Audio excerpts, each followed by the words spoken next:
Vocês estão bem, gente? Tudo bem com vocês? Eu me chamo Elis Carvalho e agora eu vou fazer a minha autodescrição, tá? Eu sou uma mulher negra, de cabelo crespo. Hoje eu tô com o cabelo solto, castanho, bem black power assim. Tô com um macacão bege, uma sandália de salto marrom. O que mais eu posso falar? Eu sou jornalista, sou repórter, sou apresentadora de TV. Talvez alguém já tenha me visto por aí nas telinhas. E hoje, já viu? Tudo bom?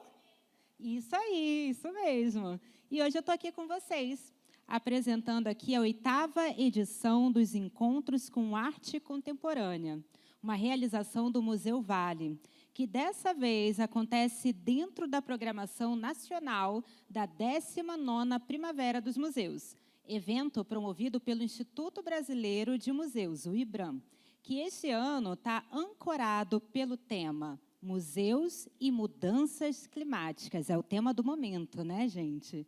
Essa edição dos encontros tem como tema Corpo-Território, atos criativos de resistência e reinvenção, propondo reflexões sobre a arte e as humanidades como agentes de transformação social.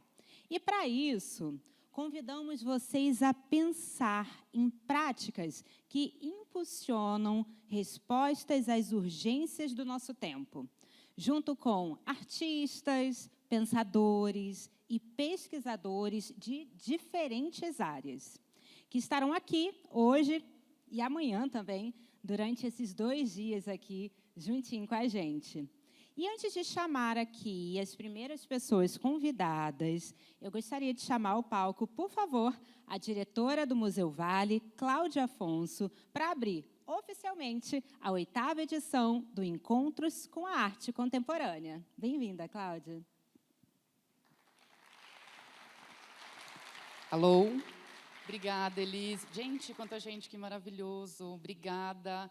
Eu queria agradecer, fazer minha audiodescrição primeiro, né? Eu sou uma mulher branca, eu tenho 1,69 de altura, cabelos lisos até os ombros, eu uso óculos, eu estou usando um macacão azul royal e um kimono azul royal e tênis branco. Eu queria agradecer primeiro mesmo, sempre, a presença de vocês. A gente faz esses eventos para vocês, então é muito legal ver esse espaço cheio de gente. Para a gente é muito importante também. Eu espero que seja importante para vocês também estarem aqui com a gente. E é uma alegria receber vocês nessa 8ª edição, que, como a Elis contou, né, tem o tema Corpo, Território, Atos Criativos de Resistência e Reinvenção, e está dentro do tema da Primavera dos Museus, que é Museus e Mudanças Climáticas. Então, todas as mesas vão transpassar por esse tema também, que é tão urgente e importante. E eu estou aqui, na verdade, muito mais para agradecer, primeiramente, de forma muito especial, a equipe do Teatro Universitário, aqui da UFES, que nos recebe sempre maravilhosamente bem. Obrigada, Rogerinho, e toda a equipe técnica por nos receber mais uma vez este ano. É muito importante esse espaço, eu acho que a parceria, né, do Museu Vale com a universidade é muito simbólica também e muito importante para a gente.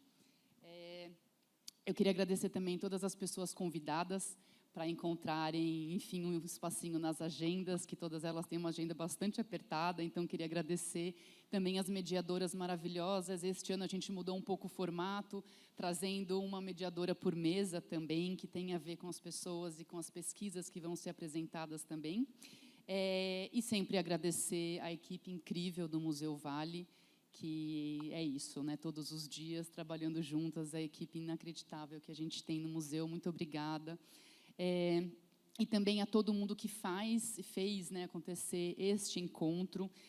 O Vitor Lourenção, o Matheus Noronha, a Amanda Luz, toda a equipe Mola. O Felipe Gomes, o Felipe Amarelo, Felipe Gomes também com a equipe, o Amarelo, o Fábio Souto e a Carol Milk também, que está produzindo com a gente, fazendo a divulgação desse evento. Obrigada também a Priscila Muso e a nossa equipe de Libras, e muitas pessoas que se dedicaram a isso acontecer. São muitas mãos que fazem esse evento acontecer. E antes da gente começar, eu queria também dar uma palavrinha sobre o que está rolando no Museu Vale. Nós estamos com o edital Apoia aberto, com as inscrições abertas. Eu acho que é um edital que já premiou 120 projetos de fazedores da cultura capixaba, fortalecendo e apoiando as diferentes linguagens artísticas. Então, as inscrições vão até o dia 29, todas as informações estão no nosso site também. E, além disso, eu queria convidar todo mundo, para quem ainda não foi, a visitar a exposição Línguas Africanas que Fazem o Brasil, que está aberta, está em exposição no Palácio Anchieta, é uma exposição incrível, interativa, que vai ficar também até dezembro, todo mundo convidado. E, por fim, a gente queria fazer uma homenagem ao professor e artista, né, Marcos Martins, que nos deixou esta semana. O Marcos também faz parte, né, não só da universidade, da vida de muitos alunos, mas também do Museu Vale. Ele expôs no ano passado com a gente, na nossa exposição Transitar o Tempo, com uma obra super potente chamada Navegantes. Então, ele parte, mas ele, com certeza, deixa a sua presença aqui com a gente, iluminando os caminhos e nos inspirando também. Então, é uma homenagem também a esse professor muito querido. Então, muito obrigada. Eu acho que queria desejar uma boa mesa, um bom evento para todos vocês. É hoje e amanhã, como a Elis falou, então a gente espera vocês também amanhã de novo aqui com a gente. Muito obrigada e espero que possamos viver intensamente esses encontros. Obrigada, Elis. Obrigada, pessoal. Obrigada, Cláudia. Vamos falar um pouquinho sobre a nossa primeira mesa. É a mesa CRIA. O que seria CRIA? Então, cria é o que nasce, é o que vem da terra, dos corpos, das lutas. Também é quem pertence, quem é cria de um território, de uma comunidade. É quem foi criado numa memória. Num tempo em que as mudanças climáticas ameaçam não só o planeta, mas também os modos de vida ancestrais, é urgente escutar aqueles que vivem estabelecendo uma relação direta com o território e com a comunidade, como criadores de mundos. São artistas, ativistas, cineastas, pensadores, realizadores. Escutar as vozes que emergem de outros centros é reconhecer que há muitas maneiras de existir, imaginar e criar o mundo. São vozes que desestabilizam hierarquias, deslocam o olhar e expandem o corpo do possível. Pensar o território como uma potência criadora. Resistência não é só defesa, é também invenção de futuros a partir de outras centralidades. É resistir, é criar. E eu gostaria de chamar ao palco, para a nossa primeira mesa, a mesa CRIA, por favor, Olinda Tupinambá.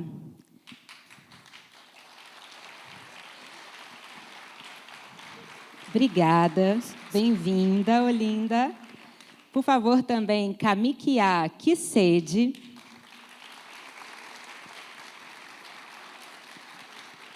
Muito bem-vindo, Kamikia. E Raquel Garbelotti.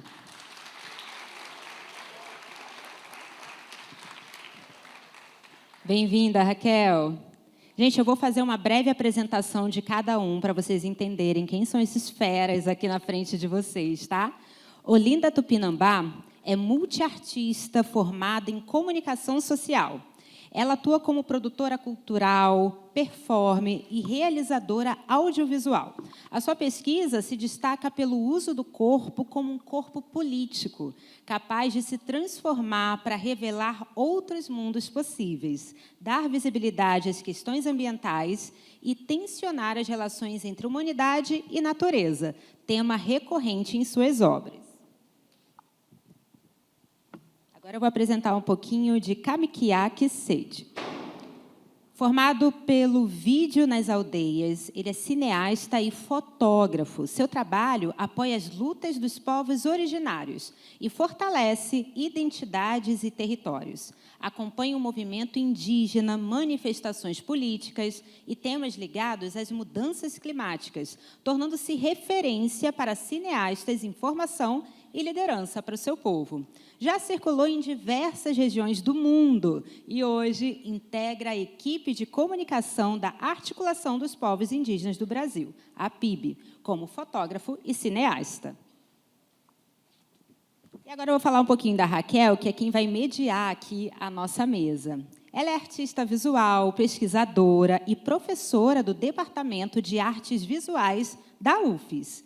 Doutora em Artes Visuais pela Escola de Comunicação e Artes da USP e PhD pelo Departamento de Cinema, Rádio e Televisão da USP. Coordena o projeto de pesquisa e extensão Esfera. Integra o grupo de pesquisa Place e participa do projeto Pontes Femininas entre Arte e Arquitetura.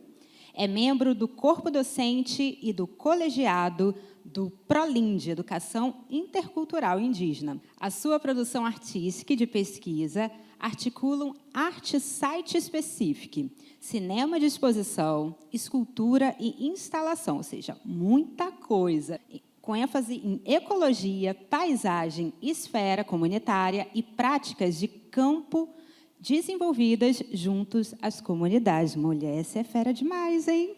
Fiquei até cansada aqui. Então, assim, aproveitem essa mesa maravilhosa, tirem dúvidas, conversem, prestem atenção nesse tema que é tão urgente. E é isso, é com você agora. O palco é todo seu. Olá, boa noite. Eu sou uma mulher de pele clara, acho que 1,58 m, tenho cabelos castanhos, sei lá, eu pintei as pontas, está meio loiro assim. Mas tenho um cabelo, acho que é castanho escuro, que está meio claro. Acho que é isso.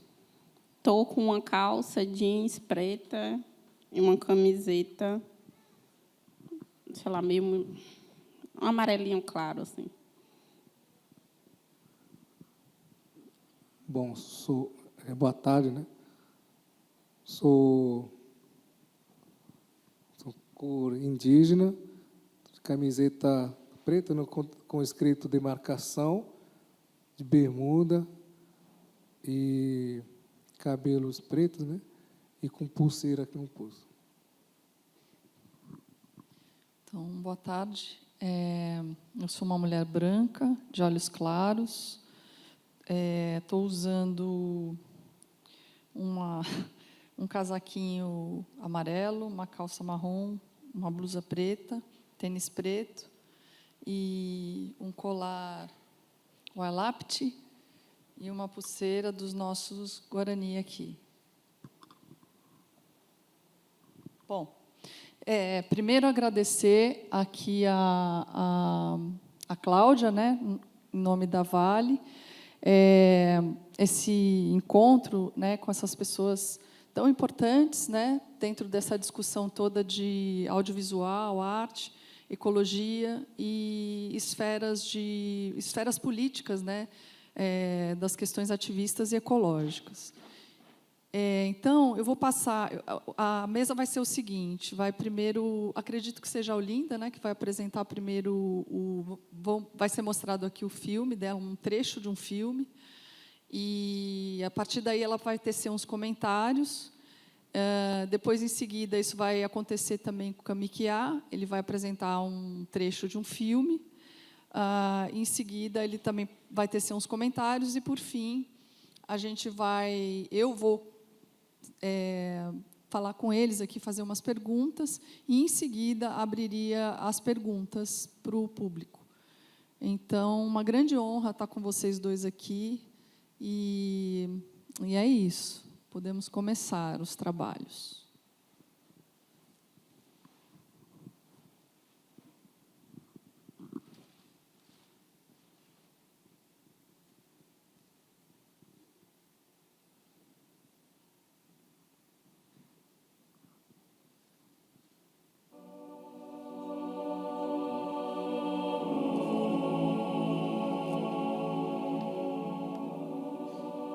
Estamos todos em uma viagem através do espaço e do tempo, e quem nos carrega nessa jornada é um planeta coberto de água. Visto de muito distante, pode parecer um errante navegante que é apenas mais um pálido ponto no espaço. Para aquele que ousa se aproximar, se revelará a mais linda esfera azul coberta de nuvens, e nela 10 milhões de espécies convivem e interagem com o próprio planeta. Somos seus hóspedes, e nenhum de nós é seu dono. Essa mesma rocha coberta de água, que nos carrega pelo espaço e pelo tempo, muda e nos força a nos adaptar. São períodos violentos, quando muitas espécies perecem, mas sempre chega a calmaria e com ela muitas novas espécies florescem. Vocês são uma dessas espécies que esse planeta está permitindo florescer. Durante os últimos 12 mil anos, o clima se manteve excepcionalmente estável, permitindo condições muito favoráveis para a vida no planeta e o florescimento de todas as civilizações humanas. Mas isso não é permanente.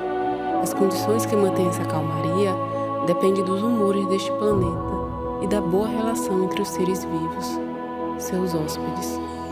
Os seres vivos também moldam o planeta. A relação é recíproca.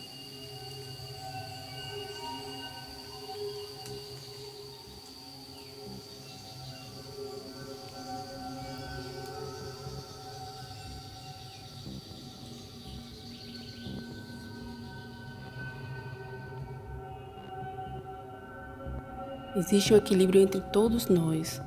Nenhuma espécie era capaz de sozinha romper com ele, até agora. Para o planeta, vocês não chegam a ser sequer um bebê. Acabaram de aparecer por aqui. Não tem nada de especial. Mas as mudanças que os conduziram a se adaptar os levou a desenvolver a capacidade de romper com esse importante equilíbrio. A essa capacidade, vocês chamam de inteligência, o que eu não necessariamente concordo. Essa mesma inteligência deveria estar alertando vocês para a fragilidade da continuidade de suas vidas, mas parece que realmente não são tão inteligentes afinal.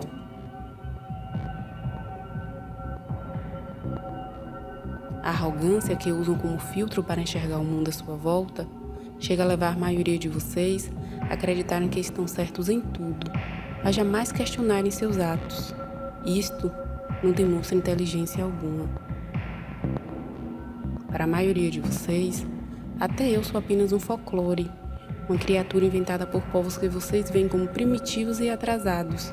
Na melhor das hipóteses, usa minha imagem em contos de fada para crianças.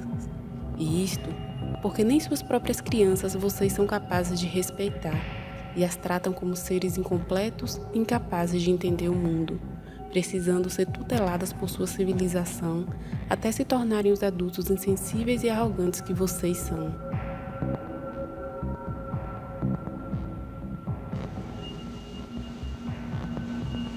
Vocês têm usado essa capacidade de transformar essa casquinha do planeta onde todos nós vivemos para hostilizar e exterminar com o conjunto de vida do qual todos somos parte. É isso. Cada um é apenas uma parte. Vocês só tentam esconder de vocês mesmos que fazem parte do todo, como se fossem superiores aos demais. Ao hostilizar, exterminar e romper com o equilíbrio, vocês se põem à mercê de sua própria ignorância e arrogância.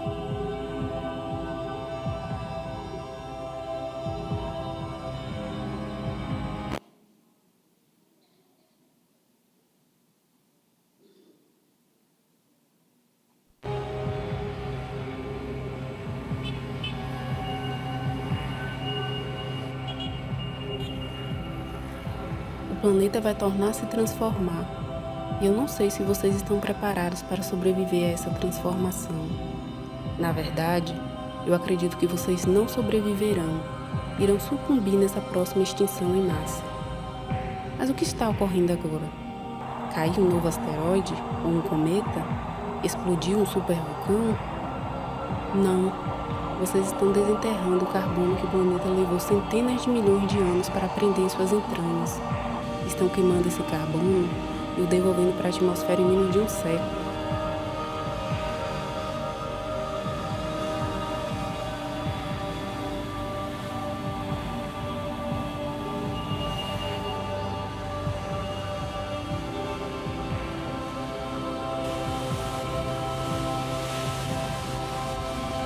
Esse carbono também está nas árvores, as mesmas árvores que vocês estão queimando, no todo das florestas que estão destruindo em troca de dinheiro.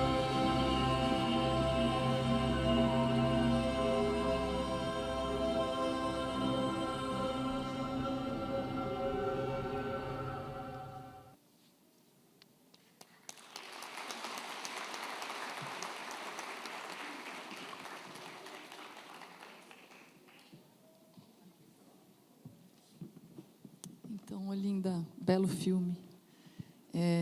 Seria legal comentar um pouquinho dele, como é que ele surge para você. Ele é meio um desdobramento daquele primeiro que a gente falou do Caipora. Como que é para você esse filme? Assim, óbvio que a gente está cada vez mais acostumado a essas imagens de devastação, porque elas estão em todos os lugares.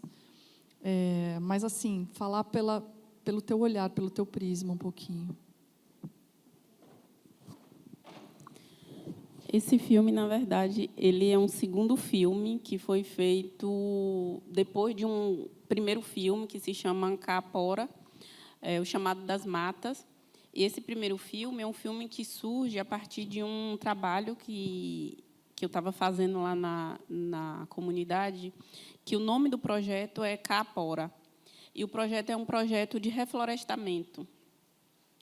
Primeiro, eu queria situar, mais ou menos assim, eu vivo na Bahia, né? Eu sou indígena do povo Tupinambá, mas eu cresci e vivi minha vida toda com o povo Pataxó Ranranhã. Minha família migrou, né, dali de Olivença e foi morar na terra do povo Pataxó Ranranhã.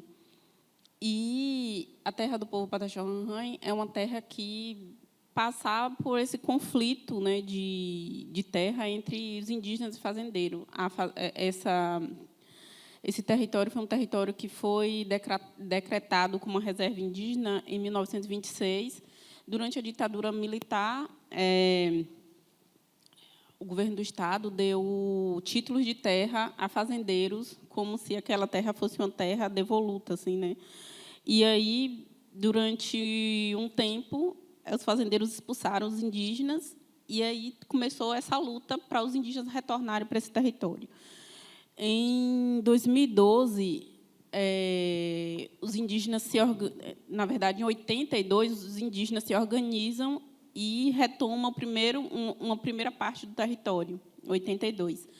Então, foi uma luta de mais de 30 e poucos anos, porque, em 2012, os indígenas conseguem retomar todo o território, né? Então, essa ação foi uma ação que foi para o STF. O STF julgou como nulos esses títulos, né, que tinham sido doados.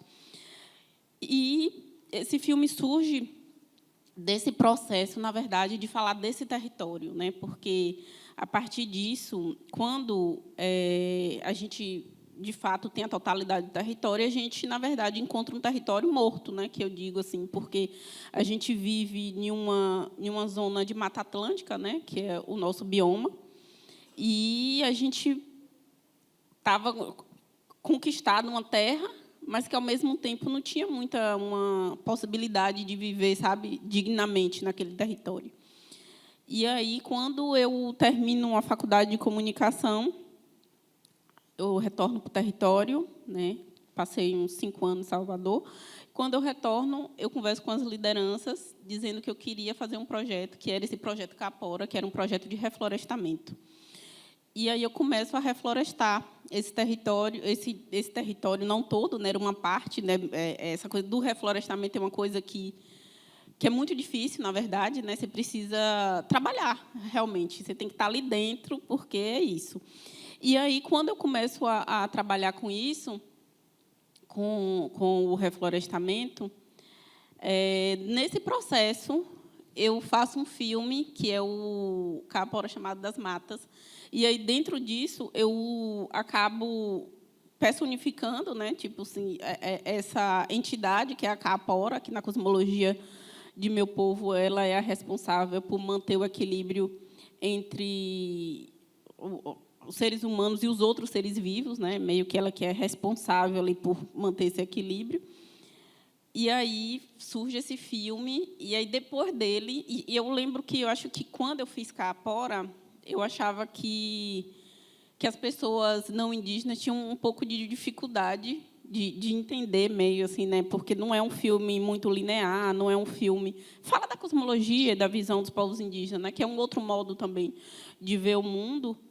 Mas aí depois eu falei que eu resolvi fazer Equilíbrio, que era esse que na minha concepção era um filme que talvez as pessoas não indígenas entendessem melhor. Então eu quis meio que falar mesmo para as pessoas, né, e falar um pouco do modo como é que as pessoas veem, né, a natureza e falar um pouco dessa nossa arrogância, né, enquanto seres humanos, né, de se sentir o centro do mundo, o centro da atenção, ou se sentir mais importante do que todo o resto, né, dos seres vivos, né, e sem entender que de fato nós somos parte, né, desse todo, somos só uma parte.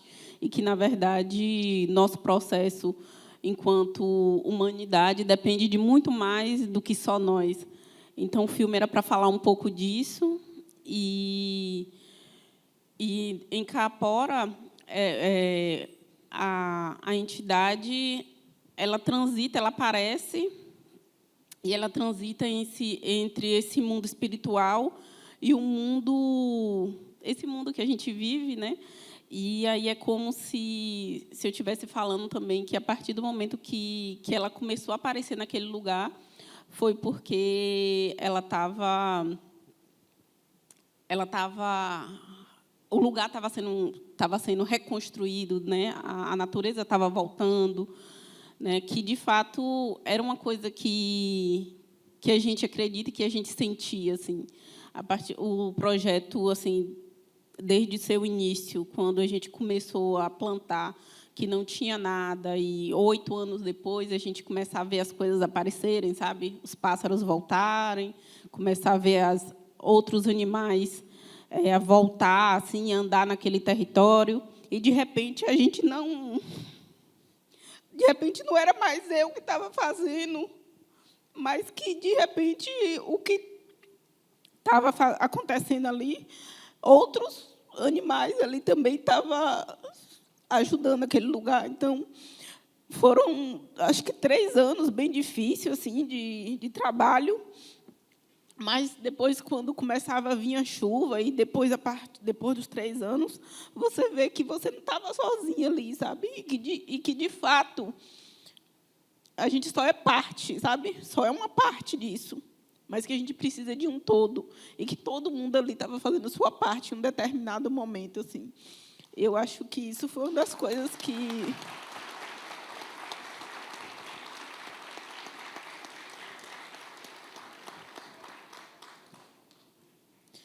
Então, eu acho que, para a gente, enquanto indígena, assim, e falar um pouco dessa relação assim de ativismo e ambiente, meio ambiente, acho que, de uma certa forma, a gente já nasce um pouco ativista desde ao nascer indígena, né? Porque é uma luta, né? Uma briga por sobrevivência que é o tempo todo, né? Primeiro é luta pela vida, depois luta pela terra, que continua sendo pela vida. E eu acho que a arte, quando eu sou apresentada para a arte, no sentido, né, do que as pessoas entendem por arte, para mim só foi meio que uma forma também de eu me expressar e uma forma de, talvez, de eu estar aqui, né? Eu acho que a arte me possibilitou andar, caminhar, e eu acho que esse trânsito também tem sido muito importante, sabe?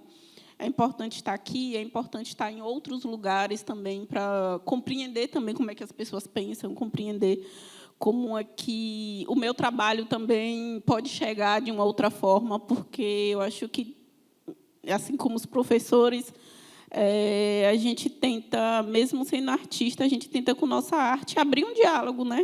Tentar fazer com que, de centenas de pessoas, que dentro disso tudo, que algum se abra para o novo, né? Um novo pensamento, um novo modo de ver o mundo, um novo modo de olhar as culturas indígenas, né? Então, acho que é um pouco disso, assim.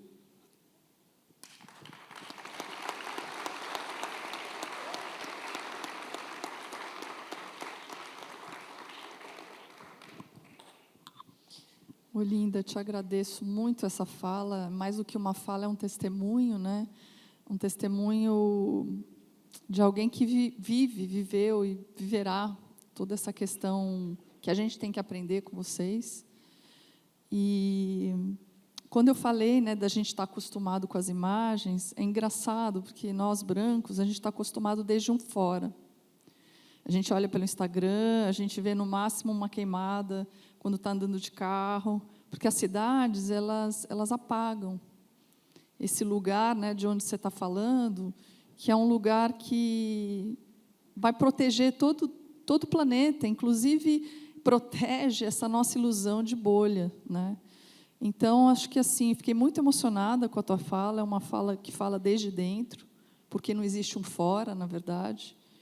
E dizer que essa relação entre o documental, a ficção, ou o não documental, a não ficção, eu vou tratar depois melhor numa relação aqui com as metáforas fílmicas, né, com as relações como que a gente pode manejar a linguagem em termos da linguagem fílmica, que é uma coisa que também vai aparecer muito no Kamikiá, em você também. Então, essa questão do ficcional e do não entendimento, né, para nós brancos, né, quando a gente vê caipora, por exemplo, o que é essa entidade, o que é esse ser encantado, né, que está ali, e do que ele nos fala, né, e qual a diferença daquela imagem para aquela outra que está ali na cidade, né, a grande ilusão que você fala, né.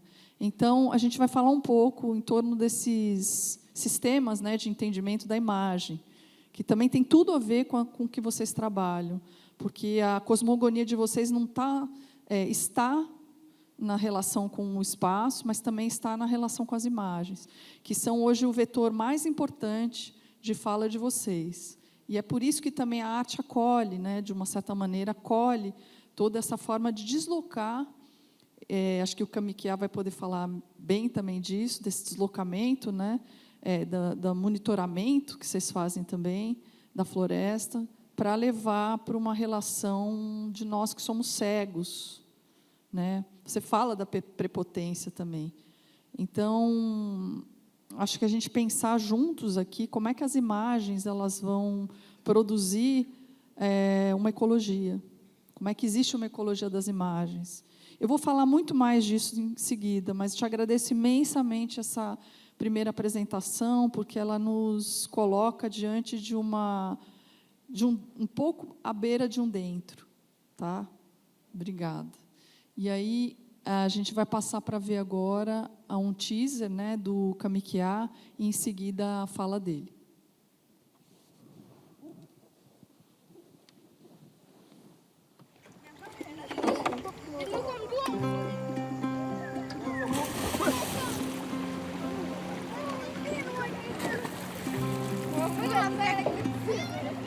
Nenyo ngoi huet nai thanya ithamanwa akuna jitu. Ajipato ni thep to na jinya hu khakna suru. Na jinya hu khakna suru ni thep to ku pe khachira khachin butu khrinthe.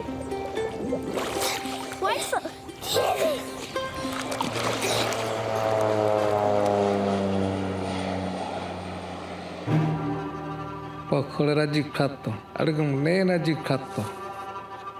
O câmera aí, o umbaranwa amuajito. Irei sugandega sakta kure kok me, go me, tap me, blue me.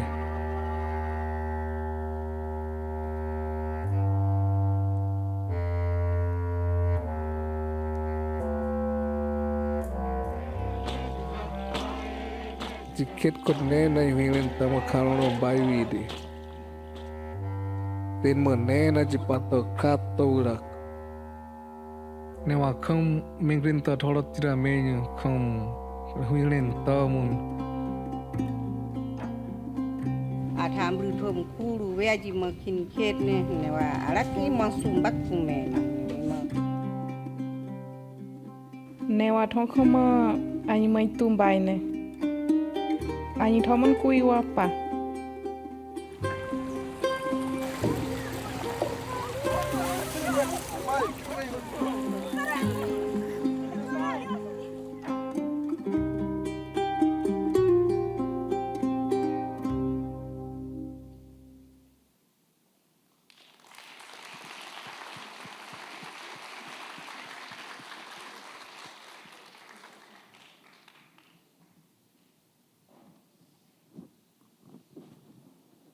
Então, Kamikia, seria muito bom te ouvir também. É um filme que ele, Terra Doente, foi apresentado agora, né, no É Tudo Verdade, e ele ainda está uma relação com um recente lançamento, né? Se você puder falar um pouco do Terra Doente, a gente quer te ouvir. Bom, então, sou Kamikia, sou fotógrafo, né? E, como foi apresentado, que fui formado pelo projeto Vídeo nas Aldeias, e eu sou do Mato Grosso, da região leste do Xingu. E esse filme, né, levou mais de 7 anos para ser realizado, né? E, como vocês viram ali, né, o meu povo morava nessa região. E, né, com o primeiro contato com o não indígena, o meu povo foi transferido para outra região, que é o Xingu. E ficamos morando lá por mais de 40 anos, né? Enquanto isso, os fazendeiros vêm avançando e fizeram esse, né, desmatamento, né, tudo. Mas, com muita luta, né, muitos anos de lutas, reconquistamos ela de volta e voltamos a morar nessa região. Então, quando voltamos, já estava tudo, né, sem a mata, com áreas degradadas, mas não voltamos, né, e estamos conseguindo recuperar as áreas degradadas com árvores frutíferas, né, como o pequi, né, que é uma plantio que é uma fruta muito importante para nós, né, é um projeto, né, que foi reconhecido, né, tem um programa da ONU que premia os projetos, né, que é um projeto que gera renda para a comunidade e mantém a floresta em pé. E, então, quando aparece a primeira imagem da aldeia, né, quando mudamos, né, para essa terra que é chamada Terra Indígena Auauí, que é terra ancestral do povo Quincete, né, e que a fazenda ficou bem perto, 5 quilômetros da aldeia. Então, todo dia a gente escutava o barulho de avião jogando veneno, né? Que é muito perigoso. E quando chove, carrega tudo, né, para o rio, vai até a aldeia, né? No rio que a gente usa tanto para tomar banho, também porque a gente, né, bebe esse rio. Então, com essa preocupação, mudamos, né, dessa aldeia para outra aldeia, que mais para dentro da mata, né? E mudamos, né? E vou falar um pouco. A Terra Indígena Auauí foi reconhecida, né, homologada em 1998, e mudamos, né, para a região em 2002. E mudamos de novo para outra aldeia em 2018. Então, nessa época, estávamos morando tranquilo, né, sem esse barulho estranho, mas durante a pandemia começamos a escutar de novo esse barulho vindo do outro lado do rio, né, aproximando ao nosso território, ao nosso limite, né. E nós comunicadores, né, cineastas, fotógrafos, resolvemos ir ao local e usar o drone para fazer o monitoramento. Então, onde, né, vimos que tinha uma abertura ilegal, né, vem chegando bem quase perto da aldeia, né, e essa imagem ajudou bastante, né, porque repercutiu nas mídias nacional e internacional, e com isso a Polícia Federal e IBAMA, né, fizeram, né, operação no local e conseguiram paralisar, mas com o tempo eles voltaram a mexer de novo, porque, né, essa mata que está sendo desmatada era para ser reconhecida como terra indígena, que ficou fora da demarcação. Que essa pequena floresta, ela é como se fosse mercado, ou então freeze, né? Porque lá que a gente busca nossos alimentos nessa região, não só alimento, mas também as matérias-primas, né, que a gente usa para a construção de casa, artesanato, frutas e entre os outros, né. Então, esse filme, né, um curto de meia hora, e foi, né, recém-lançado, foi lançado em abril, e logo no lançamento, né, foi premiado no Festival É Tudo Verdade. Em seguida, também, né, ganhou prêmio no Ecofalante, no FICA, e então está circulando, né, somente nos festivais, por enquanto, né, mas logo, né, a gente vai disponibilizar para que todos também conheçam o trabalho que a gente faz, né, que é um vídeo de denúncia, né, que conta esses impactos que a agrotóxico vem causando nos territórios indígenas. Eu acredito que no território da Olinda também tem esse problema, né? Eu acredito que em toda a região, né?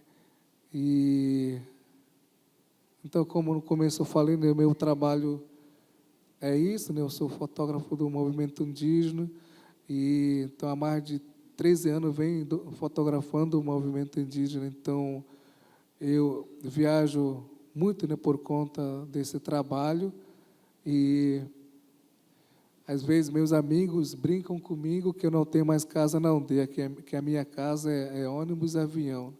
E realmente a gente viaja muito por esse trabalho. E já fui fotógrafo oficial do Raoni, não sei se alguém já escutou falar, né, que é o Cacique Raoni, do povo Caiapó, né, lá para COP21, que foi em Paris, né? Então, também essa viagem tem sido muito importante, porque tinha muitas imprensa, né, que não conseguia entrar numa reunião que ele marcava, né, e somente eu que conseguia entrar, e fotografei um encontro dele com o presidente da França, né? E essa foto também, né, circulou bastante nas redes sociais e ajudou também a paralisar um projeto que estava, né, uma minuta estava sendo, né, que era para ser, como fala, que era para ser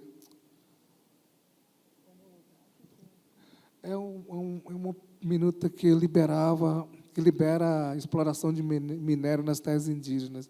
Então, Raoni pedia esse apoio, né, para o presidente da França para ajudar, para não autorizar. Então, com isso, essa foto também, né, paralisou, né, foi arquivado, mas com o tempo eles voltaram a mexer de novo. E então, acho que tem isso que eu tenho, né, para contar para vocês.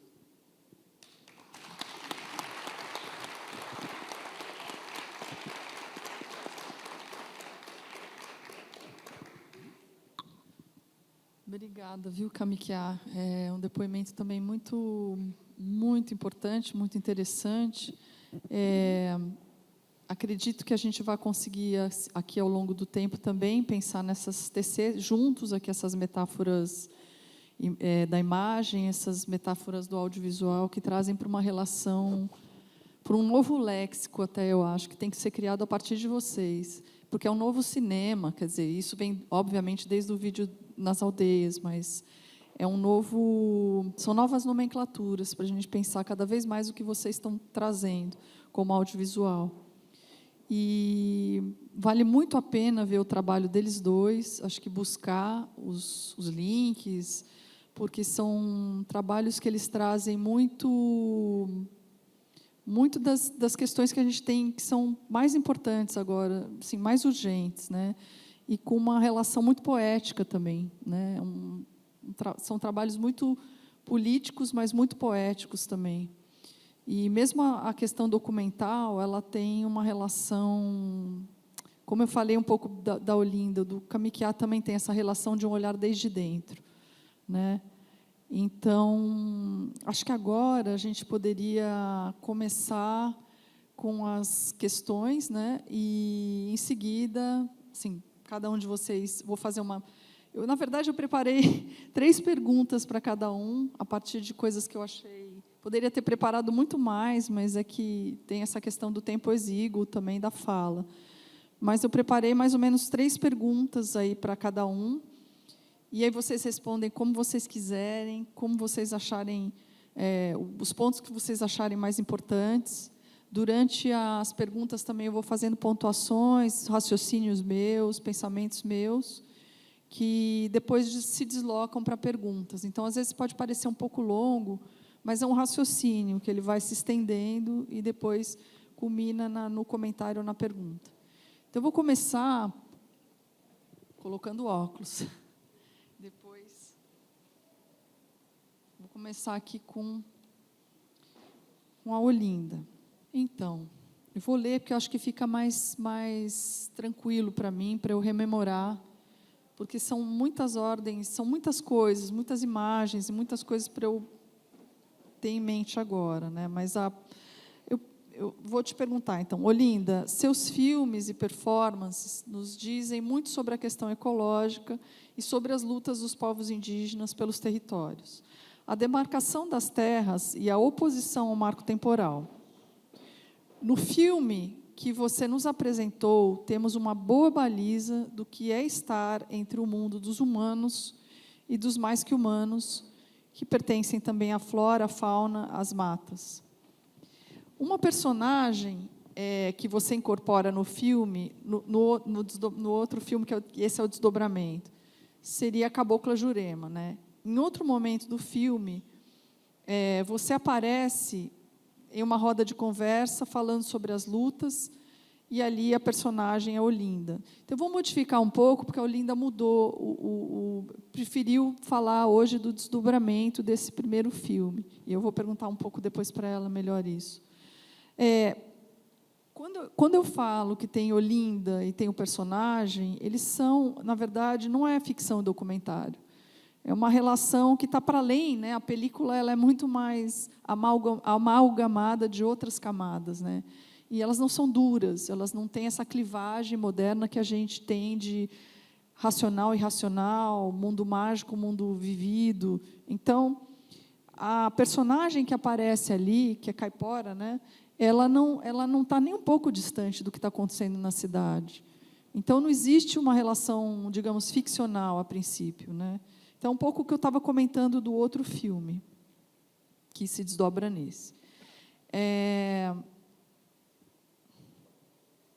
Bom, falo um pouco desse personagem, que lá é a Cabocla Jurema, Caipora. E aí, nesse mesmo take, né, que tem a... mudou um pouco aqui a questão.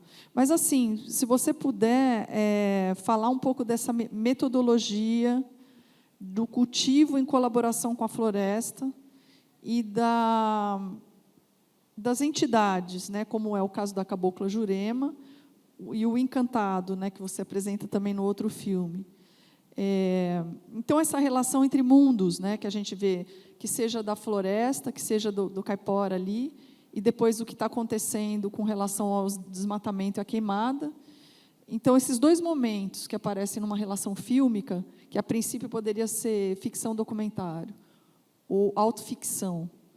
Então, você falar um pouco desses dois mundos com os quais você transita, inclusive dentro da forma fílmica. Na verdade, assim, para a minha construção, eu acho que é fácil construir o filme no sentido que é muito mais o que eu sei, o que eu aprendi, né, enquanto cosmologia, enquanto visão de mundo. Mas eu acho que o filme, ele me permite, na verdade, eu mostrar para as pessoas que não vivem dentro disso, né, dentro desse tipo de mundo, dentro desse universo, que é um modo de ver, né, um modo de ver o mundo que tem muito a ver com a cosmologia do meu povo, mas talvez, se fosse de Kamikiá, se ele fosse fazer de uma forma, seria uma outra forma, né? Isso não quer dizer que um outro indígena faria igual eu faço.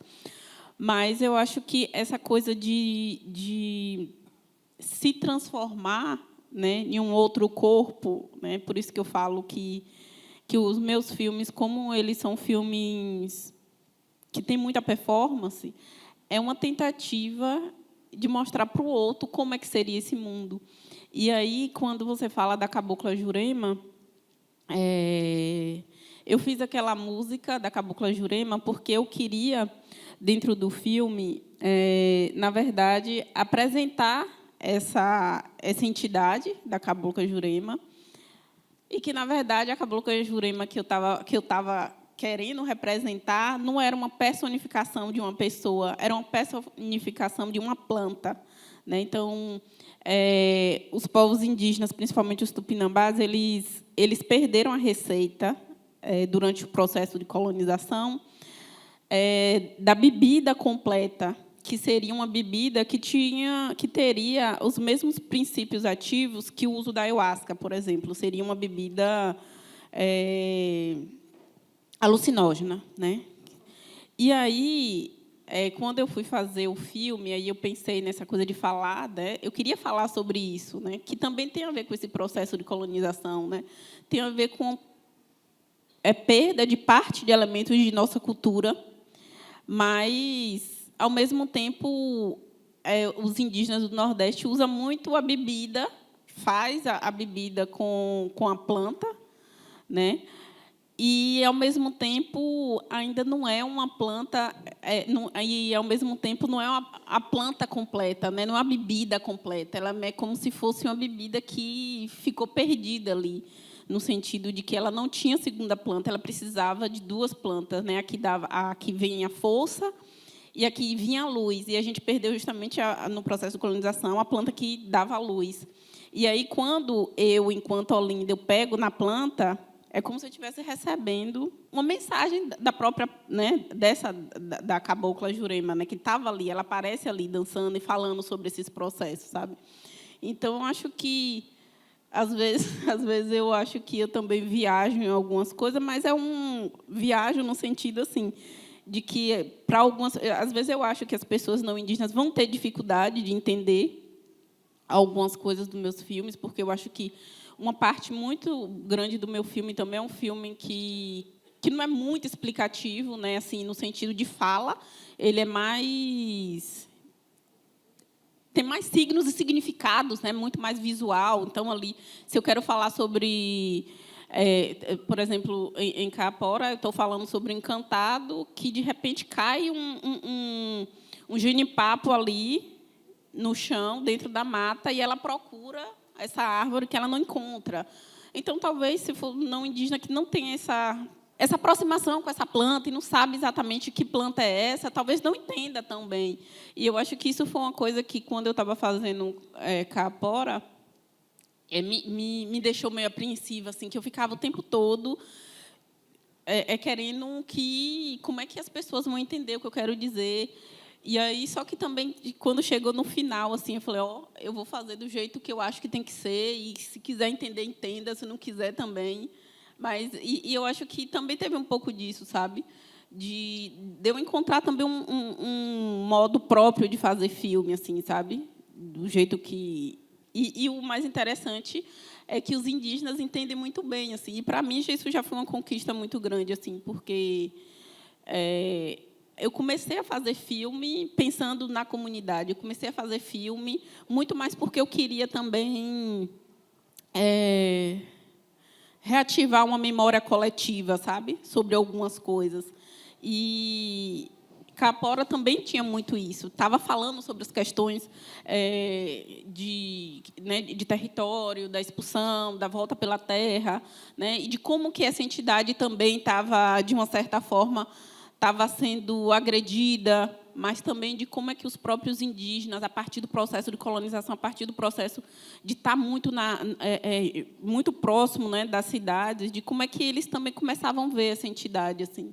Então, acho que, quando eu faço o filme, também era para eles, para mostrar quem era, de fato, essa entidade, assim. E aí, quando eu passo o filme para a comunidade, vejo que as pessoas entendem, que as pessoas choram, que as pessoas... Então, para mim, o filme ele atingiu o seu objetivo social e aquilo, de fato, que eu estava querendo, assim. Então, acho que o filme ele tem a capacidade também de fazer a gente imaginar, porque é muito difícil, né, você tentar falar de uma coisa encantada para uma outra pessoa, né? Então, assim, e principalmente quando o modo de ver a vida é diferente, né? Como o Kamikia falou, assim, na fala dele, que a gente foi embora, né, dali, ou que a parte do território deles que eles consideravam que ali era como se fosse supermercado, que eles iam ali pegar as plantas, que pegar, né, o que eles precisavam para a sobrevivência. Mas só que, se você for se deslocar para a cidade, as pessoas acham que a coisa mais importante nas cidades para as pessoas é o supermercado, né? Então, o supermercado que é a grande coisa. E eu acho que aí tem uma coisa que, de fato, é muito diferente no modo de ver e pensar e ver a vida, é que a gente entende que os territórios, a terra, é elas que nos alimenta, né? É ela que dá tudo o que a gente tem. De uma certa forma, existe uma ignorância, né, no modo de ver das pessoas que moram na cidade. Porque, com toda a tecnologia, com toda a civilização, né, as pessoas não conseguem entender que tudo que vocês têm vem da terra. As pessoas não conseguem entender que um copo é uma areia que foi superaquecida, que depois virou um vidro. As pessoas não conseguem entender que o plástico, boa parte, vem do petróleo, outra parte vem de árvores. E vive com tanta educação, com tudo, vive em uma ignorância que a gente não consegue entender que, de fato, toda essa situação que a gente vem discutindo, de mudanças climáticas, não é, de repente, o clima que resolveu ficar doido e mudar. Agora eu vou dar doido e vou mudar, eu vou chover demais agora, e depois, sabe, e agora eu vou ter seca. Não existe isso.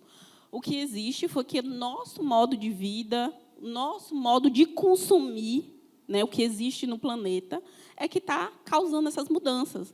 Então, é a gente entender que, na verdade, quando a gente fala sobre questão ambiental, quando a gente fala sobre tudo que está acontecendo no planeta, é se botar no lugar de que todos nós, de fato, temos responsabilidade, né, pelo que está acontecendo. E a gente começa a falar, claro, né, não vou aqui dizer, claro, as empresas, né, as grandes empresas têm uma responsabilidade grande, mas é entender que nós também temos, porque nós somos parte dessa sociedade, né? E nós, enquanto sociedade, nós estamos pecando muito, porque a gente também quer ter uma vida confortável, mas, às vezes, é um conforto que é demais, porque tem gente que quer ter carros, né? Quer ter casas, quer ter celulares, né? E que quer ter milhões de sapatos, sendo que só tem 2 pés. Né? Não entender que o processo, na verdade, de consumo nos faz consumir o planeta, porque tudo que a gente tem vem da natureza. Então, eu acho que, quando a gente entende isso, a gente começa a pensar melhor, um pouco mais, sobre, pelo menos, tentar ter uma pegada mais leve, sabe?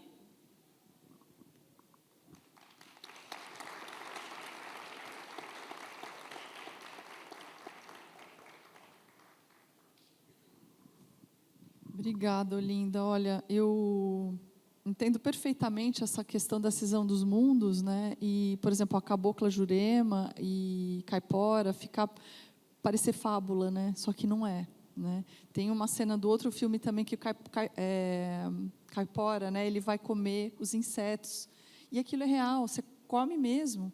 Aquilo é muito bonito, porque é uma imagem que ela se amalgama numa realidade do que é pegar o alimento ali da própria árvore, vivo, e comer, né? Então, não é um encantado, pode ser qualquer um de nós, né? E essa cisão, ela não existe, né? Ela é ilusória, né? Então, só para desdobrar um pouquinho mais, vou fazer uma pergunta. As perguntas acabaram ficando muito mais próximas do outro filme, que eu pensei que seria ou apresentado, mas ficou. Eles estão muito relacionados a esse desdobramento, né? Então, que foi a primeira pergunta.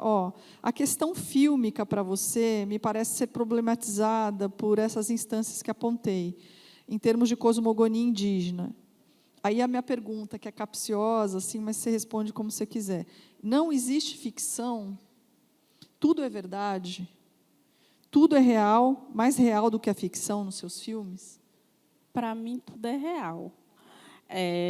Porque, assim, quando eu sempre tive, no início da carreira, hoje não, porque eu acho que eu me libertei das nomenclaturas, né, que o homem branco dá para as coisas, e aí, quando você vai ficando mais velha, você vai entendendo que só são nomenclaturas, sabe? Principalmente quando você vem de um mundo indígena, né, essa discussão, né, como é que foi, como é que deram, assim, quando no início da minha carreira eu ficava muito preocupada, assim, não, mas está dizendo que eu tinha que escolher entre documentário, né, documental ou ficção. E eu sempre ficava muito apreensiva, não, mas não é ficção. Eu vou botar o quê? Documentário, mas não é só documentário. E aí, só que, com o tempo, eu acho que eu me desliguei disso, assim. Eu acho que é um filme, é um documentário que tem umas passagens de interpretação. Eu nem falo, né, ficcional, mas de interpretação, para que o telespectador ele consiga entender melhor, né, visualizar mesmo, assim, né, visualizar de fato do que eu queria falar, para não ficar também só no mundo das ideias, assim.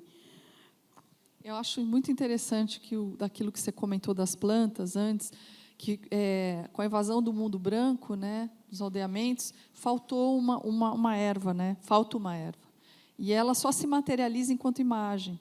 E essa imagem é preciso ser performada, ela precisa ser construída, para que de algum modo ela possa ser plasmada. Então, isso eu acho muito interessante no teu modo de operar o audiovisual, porque ele nos fala, para além de uma fabulação ou de uma relação mais mítica com essa imagem, de como as imagens podem se transmutar, né? Como é que uma imagem dessa, que caipora, toca numa planta, e aí isso passa a existir, ele está falando de toda essa relação que a gente tem planetária aí. É preciso prestar mais atenção e é preciso deixar voltar, que é quando você falou do reflorestamento, né?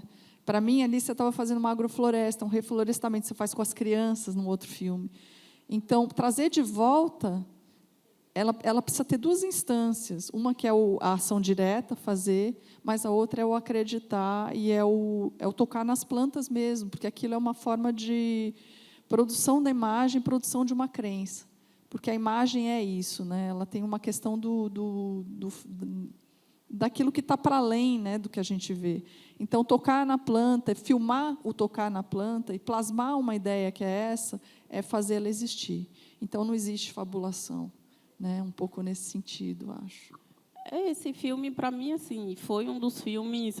Na verdade, eu fiz o meu primeiro filme, foi um filme chamado Retomar para Existir, né, que era um filme que falava justamente da luta que das lideranças lá teve, né, que travou durante anos para reconquistar o território. Aí depois eu fiz um segundo documentário que se chama Mulheres que Alimentam, que era a volta, né, depois desse retorno para a terra, como é que essas mulheres estavam lidando com isso. E aí Caipora ele surge como minha terceira produção e foi um filme assim que para mim me mostrou muito também o que eu queria fazer, né, dentro do fazer filme. Eu não fiz cinema, eu fiz comunicação, mas também eu acho que o filme me ensinou muito do que eu queria fazer, qual caminho você quer seguir, assim.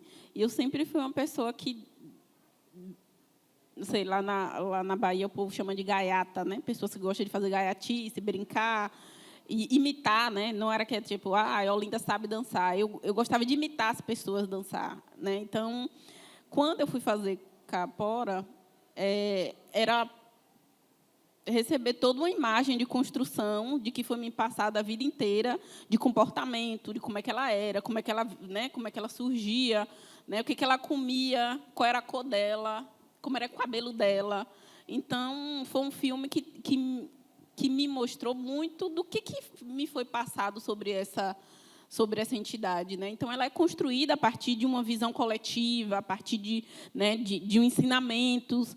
Então, quando eu resolvi fazer o filme, eu comecei a pensar sobre a característica, né, de como é que ela seria. Foi um filme que, para mim, assim, ele teve muita ajuda, né, para além dos humanos, assim, porque eu sentia que as coisas iam aparecendo. Assim, eu lembro que eu fiz muitas imagens, né? Eu tinha feito o roteiro, fiz muitas imagens, saí para gravar, mas, de repente, me vinha ali, eu estava ali na mata e, tipo, aí eu batia assim, ó, grava isso aqui. E que eu não entendia na hora, não no sentido assim, mas que vinha aquela vontade de gravar, e quando eu ia para a ilha de edição, que montava o filme, aqueles buracos que estavam faltando era justamente o que eu tinha gravado, né, naquela andança, né, que eu tinha ido assim. Então, de pessoas sonharem, de me falar coisa. Então, realmente, para mim, foi um filme muito especial, assim, que, de fato, eu acredito que eu não fiz sozinha, assim, né? Tinha um outro objetivo e que, para mim, estava caminhando com o trabalho que já estava sendo desenvolvido, né? Com o trabalho de reflorestamento e educação ambiental, né? Com essas passagens também de poder também estar em contato com as pessoas mais velhas, né? Delas conversarem. Então, assim, desde a primeira vez que tinha esse espaço, né, que era o espaço lá que eu falei que eu ia reflorestar, e que foi um documento assinado pelos caciques e lideranças. E eu me lembro muito bem que era capim, né? A gente pegou uma área que era de gramínea, assim. E aí, quando eu tinha contratado um trator para passar, para matar o capim, eu lembro que, sei lá, uns 15 dias depois choveu. E aí começou a nascer outras plantas, né, que a gente costuma dizer que são as ervas naninhas, né? Ervas naninhas para o mundo branco é coisa ruim, né? Mas as ervas naninhas, na verdade, são ervas muito interessantes. Normalmente são ervas que se comem, né, que nascem nesse segundo processo depois, né, de que você mata a gramínea, como se você também, quando você ali passar ali aquele trator que está em uma terra que foi criada gado durante muito tempo, esse pisoteio que o gado faz é como se também ela estivesse abafando ali, né, aquelas sementes que estão dentro da terra. E a terra, na verdade, elas são cheias de sementes, né? Não é só uma, mas a gramínea é quase como a sociedade branca, assim, sabe? Abafa tudo o resto, toda a diversidade. E aí, quando você passa o trator, você começa a ver surgir um monte de outras coisas, assim, muitas outras plantas. E eu me lembro que, nesse processo, eu comecei a me lembrar de um monte de plantas, que eram plantas que eu me lembrava quando eu era criança, que eu nem lembrava mais que existia. E eu começava a ver essas plantas assim. E eu comecei a pegar essas plantas e levar para minha mãe, porque nem eu acreditava que eu, de fato, estava sabendo, que eu estava conseguindo recuperar uma memória de criança de que plantas era aquela. E eu pegava as plantas e saía levando para minha mãe. Que planta é essa? Eu sabia o nome, mas eu queria ter certeza que eu estava certa. E ela começou a falar, assim, eu achei tudo aquilo muito mágico, sabe? Que era essa relação, que aí eu estava entendendo que era essa relação, né? E aí eu entendi, na verdade, que eu acho que ninguém é especial, mas eu acho que a gente pode fazer uma diferençazinha, sabe? Nesse nosso quadradinho aí, que pode fazer diferença no todo, né? Se cada um fazer um pouquinho, sei lá, talvez um dia a gente tenha um pocão, coisa maior, né? Então, eu acho que mexer com a terra, isso me fez também a aprender a mexer um pouco com cinema, assim, sabe, sobre fazer esses deslocamentos, assim, de cortar, de não ser muito linear com as coisas, de aprender a ouvir, de aprender a dar tempo para as coisas também. Com uma coisa que a gente aprende com a natureza, que é, de fato, que nós não controlamos o tempo. Nossa, maravilhoso, maravilhoso. Eu acho que essa relação de aprender com a terra e aprender a ir fazer o filme tem muita situação para a gente conversar aqui. Mas agora eu também vou continuar um pouco com o Kamikiá, porque vocês têm duas coisas meio próximas, assim, bem próximas, na verdade, que é a ideia de ação direta, né? Que é a ideia de um fazer. Por exemplo, o Kamikiá que tem a coisa com as escolas, né? Kamikiá, eu vou querer que você fale um pouco disso. E você também com o plantio, né? Então, ele do audiovisual, o ensino do audiovisual, meio como um fator multiplicador, que veio do vídeo nas aldeias e vem com o trabalho dele. Então, eu vou fazer aqui começar com uma pergunta aqui para o Kamikiá. Como eu falei, tem uma série de coisas aqui que eu falo e você responde como você quiser, tá, Kamikia? Depois, Kamikia, você se formou pelo projeto Vídeo nas Aldeias, uma escola de grande importância para a formação audiovisual dos povos indígenas do Xingu. A partir dessa formação, o que você considera ter sido mais significativo como processo continuado nos seus projetos fílmicos ou fotográficos? Gostaria aqui que você comentasse também sobre sua atuação em ações de monitoramento das lutas indígenas pela defesa dos territórios, frente às ofensivas das grandes empresas extrativistas. Talvez você possa compartilhar um pouco sobre a sua experiência como repórter indígena na Rio+20 2012, na documentação da elaboração do Plano de Gestão do Xingu, tanto em Mato Grosso quanto em Altamira, ou ainda sobre a documentação da participação indígena na COP21, realizada em Paris 2015, durante o qual você acompanhou a liderança indígena Raoni. Então, mais ou menos para desdobrar, é assim, você falar um pouco dessa atuação como um repórter, né? Como é que você sai da questão do vídeo das aldeias, você está se formando, né? E aí você vem para uma relação do campo fotográfico, fílmico, e dali para uma ação de reportagem, monitoramento, reportagem, e depois seguir as grandes lideranças com a força que a questão fílmica tem.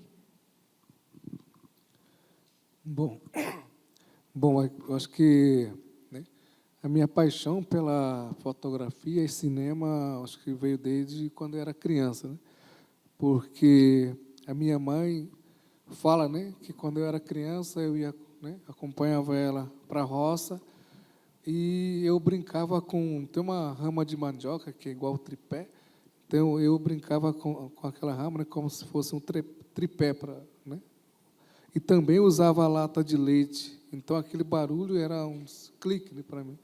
Então eu pedia para as pessoas, né, parar para me fotografar. Então, e até agora eu tenho meus tios que brincam comigo, né, que eu chorava quando a pessoa não parava para fotografar. Então, eu acho que né, a minha paixão veio desde a minha infância, né? E eu comecei, né, a fotografar o movimento indígena no ano de 2000. Né? Eu tenho uma foto que eu considero uma foto histórica, né? Encontro de lideranças do Xingu com o governador do estado de Mato Grosso. Então, essa foto eu considero como a primeira foto que eu fiz, né, já acompanhando o movimento indígena. Então, eu consegui participar do projeto Vídeo nas Aldeias só em 2007. Mas antes eu já vinha acompanhando, né, o trabalho do Vídeo nas Aldeias, né, assistindo, né, os vídeos realizados por outros cineastas indígenas, né, e também, né, os trabalhos que eles vêm realizando, né. Então, acho que eu cheguei no projeto Vídeo nas Aldeias como fã, né, acompanhando, né, já admirando muito. Então, aí o projeto Vídeo nas Aldeias chegou na aldeia, né, com equipamentos, né, como computador, câmeras, oficina. Então, eles chegaram na aldeia, onde comecei a participar, né, a oficina que eles, né, capacitam. Então, dentro desse contexto, eu quero, né, agradecer e também honrar o projeto Vídeo nas Aldeias, que é um projeto pioneiro, né, que é uma escola de cinema para os povos indígenas, né, que formou, né, vários cineastas, né, que têm utilizado as imagens, assim como eu, né, porque a imagem tem sido muito importante para nós. É uma forma de resistência, né, onde são levados as lutas, as vozes, né, de nossas lideranças, mundo afora, né, com isso, aqueles que não tiveram oportunidade de chegar na aldeia ou então pisar na floresta, que podem conhecer a importância, né, através dos trabalhos, das fotos e dos vídeos que a gente faz. E, então, a partir daí, eu comecei a viajar, né? Eu tenho um mapa, né, onde eu trabalhei tá tudo pintado onde, né? Aqui no Brasil tá tá pintado em todas as regiões.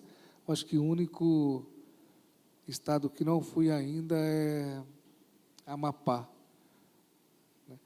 E então, além disso, tem os trabalhos que eu faço, né?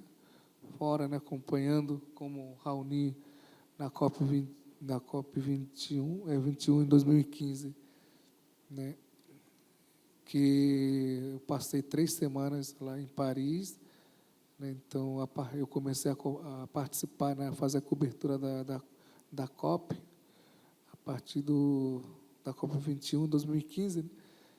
Então foi em Paris, muita coisa, em Dubai, aí também acompanho as lideranças indígenas ali na Europa, né? Como Amsterdã, Bruxelas, Paris, na Europa tudo. E também para cá, né, como Canadá, Nova York, Miami, Los Angeles. Então, esse trabalho tem me levado a várias regiões, tanto aqui no Brasil e também lá fora. E agora, né, agora está tendo Semana de Clima em Nova York. Era para mim ir, mas eu estava com uma agenda lá na aldeia, né, que também fazendo um trabalho fotográfico de um evento que está acontecendo lá, e acabei não indo, que estava tudo certo, né? Mas porque o trabalho tem que pegar e tem que começar e finalizar. Então, por isso que desta vez eu não fui, né? E todo ano eu vou para, né, esse evento que sempre acontece em Nova York, né? Como eu faço parte da equipe de comunicação da PIB, né?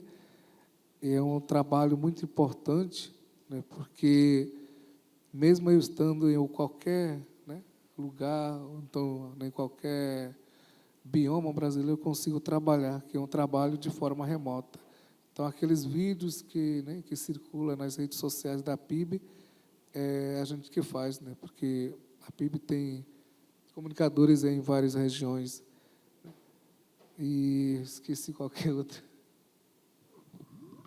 Acho que você falou bem aqui das coisas que eu te provoquei, né, com relação ao vídeo das aldeias, essa relação com monitoramento e essa relação também com os grandes eventos, né, Rio+20, COP, acompanhamento da liderança indígena Raoni. Mas só para dizer que eu acho que vocês dois têm essa coisa super assim, ativista também, de sempre voltar para a aldeia. E, quer dizer, o monitoramento também começa, pelo que eu já li ao seu modus operandi, que também os caciques pediam isso. Então, é quase que foi também uma coisa construída dentro das aldeias, para reportar a eles o que estava acontecendo. Então, essa relação entre um fazer que está dentro das aldeias e levar para fora, acho que vocês dois têm isso muito em comum, além da coisa do plantio, da Olinda, e o seu das oficinas, né, que você promove para outros aldeamentos e outras etnias. Isso eu acho muito interessante. Deixa eu ver aqui, eu tenho mais duas. Acho que cabe mais uma pergunta, eu não sei como a gente está de tempo, seria legal saber disso também. É uma pergunta assim, que ela mescla muito essa questão das nomenclaturas audiovisual também. Então, eu falo assim, Kamikia, sabemos que o audiovisual é um meio muito importante para levar as imagens a todo o território nacional e internacional, produzindo assim uma rede sistêmica que denuncia as violências, a reprodução do sistema de violências que se estruturam, por sua vez, em uma outra rede sistêmica de grandes empresas extrativistas, responsáveis também pelos atentados às vidas de lideranças e não lideranças indígenas, como também dos parceiros de lutas. Que imagens dentro das estruturas audiovisuais de hoje podem, de fato, sustentar processos de construção de contranarrativas que não apenas reiteram as violências, mas também produzem contra-imagens às narrativas de violência reiteradas sobre os povos originários?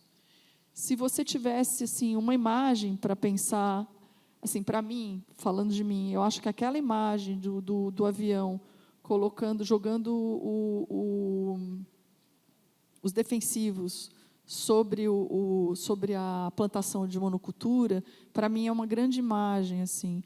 E aí eu gostaria de saber como é que essas imagens continuam para você no tempo. É preciso estar esperando isso acontecer. Essa imagem não é marcada. Então, como produzir a partir do tempo, da narrativa indígena, se a gente pode pensar assim, da sua narrativa da vivência nos aldeamentos, uma contra-imagem, uma contra-narrativa? Bom, então, acho que existe várias, né, imagens que, né, uma narrativa, né? Espero que vou contar uma história aqui do fazendeiro vizinho, né? Tem essa fazendeiro, né? Que antes ele era o inimigo, nosso inimigo, né?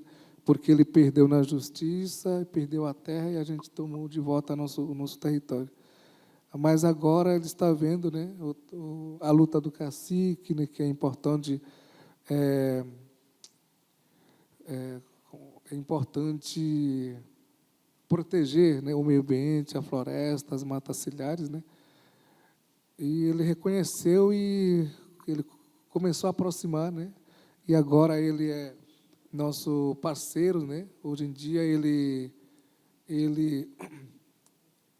a gente fornece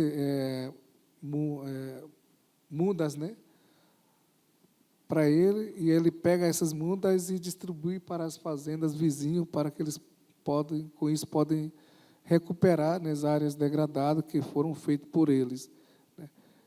E uma vez essa foto a imagem que apareceu, né, uma foto que do lado é só o desmatamento e do lado onde terra indígena é só a floresta, né? E essa imagem o banco BNDES uma vez usou para divulgar aquele edital que é fundo para reflorestamento. Ele chegou a ver essa imagem, né, e falou para o cacique: pede para o Caminquiá parar de fotografar a minha fazenda, que ele está só fotografando a minha fazenda e divulgando por aí. Então ele viu essa imagem. Então, eu cheguei a receber essa mensagem dele. Então, mas eu não parei por aí, eu continuo fazendo essas imagens, porque ele fez um grande, né, estrago bem no nosso limite. E falar rapidinho da repórter indígena, porque eu comecei a acompanhar o movimento indígena em 2012 na Rio Mais 20,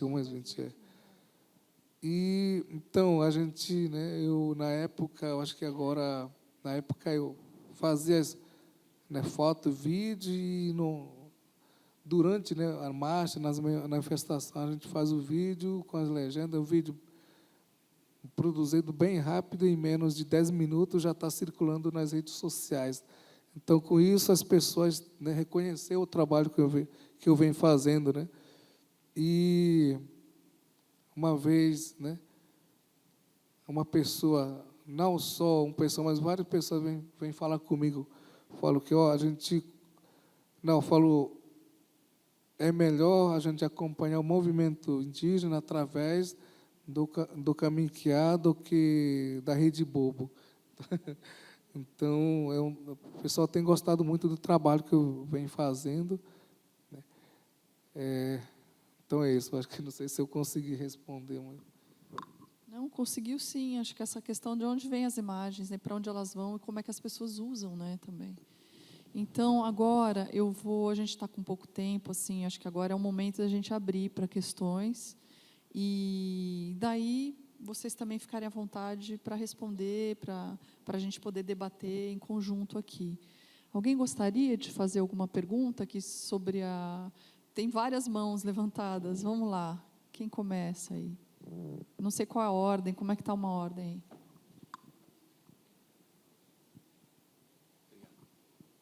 Boa tarde. Minha pergunta é tanto para o Caminquiá quanto para a Olinda. Em algumas tradições indígenas do Brasil, há uma resistência, uma tradição de se livrar de resquícios materiais das pessoas que falecem, como os Yanomami, né? Descartam as roupas, os objetos pessoais, até o nome não é mais mencionado. E, no contato com as tradições ocidentais, como a fotografia e o vídeo, essa resistência inclui essa produção também de imagens, né? De vídeo e fotografia. No trabalho de vocês, enquanto produtores de imagem, vocês lidaram com alguma dessas resistências por alguma etnia, algum povo indígena? Teve essa resistência ao trabalho de vocês quanto à produção e reprodução de imagens de pessoas falecidas?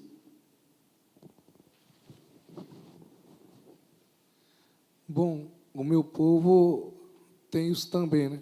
Porque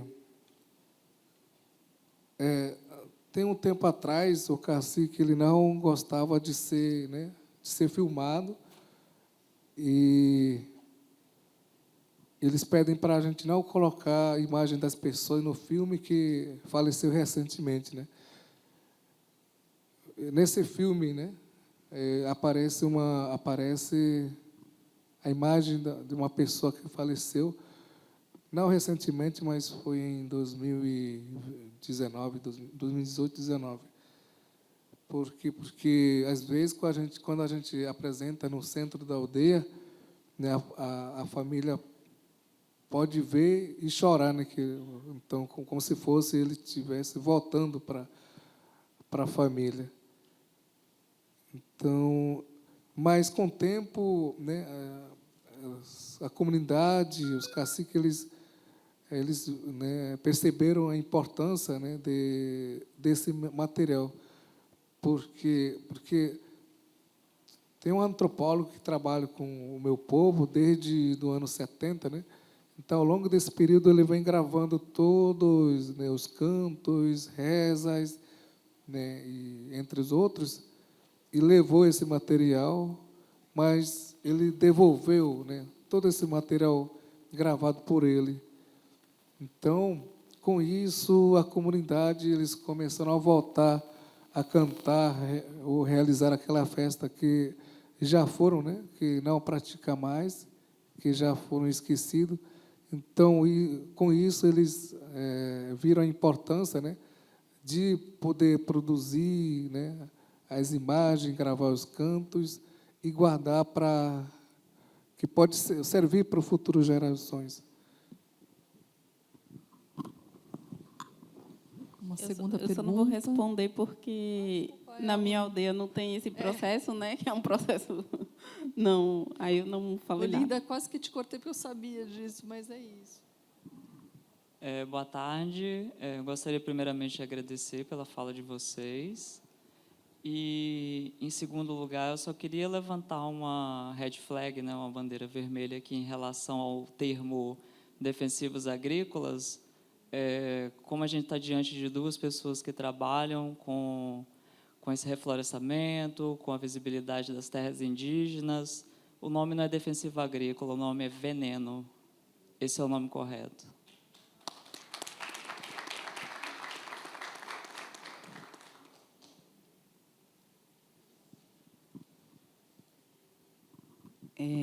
Boa tarde.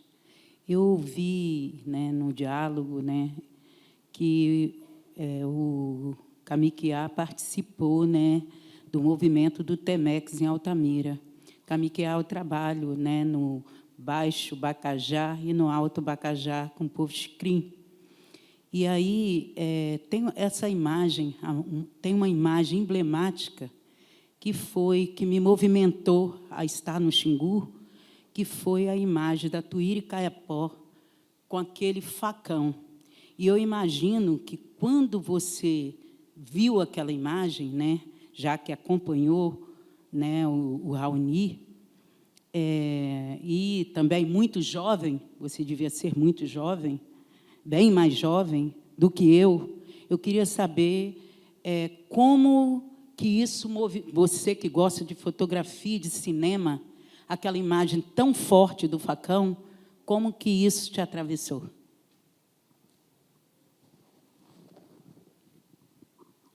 Bom, acho que acho que foi em 1989, quando eu tinha 3 ou 4 anos. E nessa época, quem acompanhou de perto foi meu pai, não estava nesse movimento que era contra a construção de que era Cararaú, né? E agora é Belo Monte, né?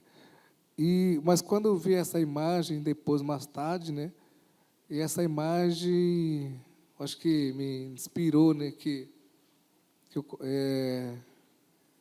eu falei, um dia eu quero ser fotógrafo e vou fazer algum trabalho naquela região de Altamira, né? E que aconteceu depois, mais tarde, né? Eu trabalhei de 2012 a 2015 em Altamira, né?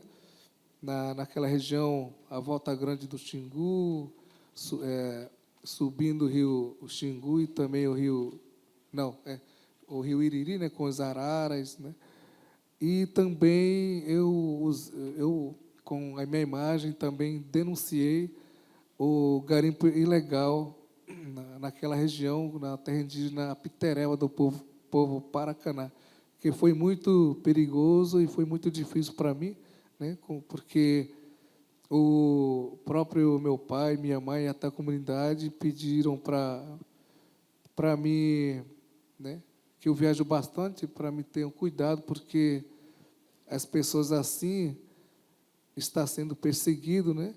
Até com o próprio esse filme, né? Que eles, tem muitas imagens da fazenda vizinho, eles pediram para mim ter cuidado, né? Para não ir sozinho da aldeia para a cidade, quando vai tem que ir com mais pessoas, porque os fazendeiros que estão em volta do nosso território, não? Eles tem algumas que eles não, como fala, eles são contra os povos indígenas, né? Mas tem alguns que são bonzinhos, que também são nossos parceiros. Então, inclusive, acho que essa facão, né, homenageia ao facão que a Tuíra usou nessa época. Boa tarde, eu me chamo Maria Isabel e sou pedagoga. E eu estou muito feliz de ver que várias escolas, né, docentes trouxeram estudantes aqui para assistir, para ter essa oportunidade, porque ainda, né, então quero parabenizar essas escolas, esses docentes, essa equipe pedagógica, essas equipes que trouxeram, porque ainda se tem muitas visões distorcidas, né, do que é a população, os povos indígenas, né, no Brasil. Então, eu não é nenhuma pergunta minha direta, assim, mas eu queria pedir para a Olinda e o Kamikiá puderem falar né, como é que essa juventude urbana, que muitos de nós, inclusive, né, se a gente for olhar lá para as nossas famílias, talvez tenhamos até na descendência pessoas indígenas que foram expulsas das suas terras e acabaram parando na cidade, né?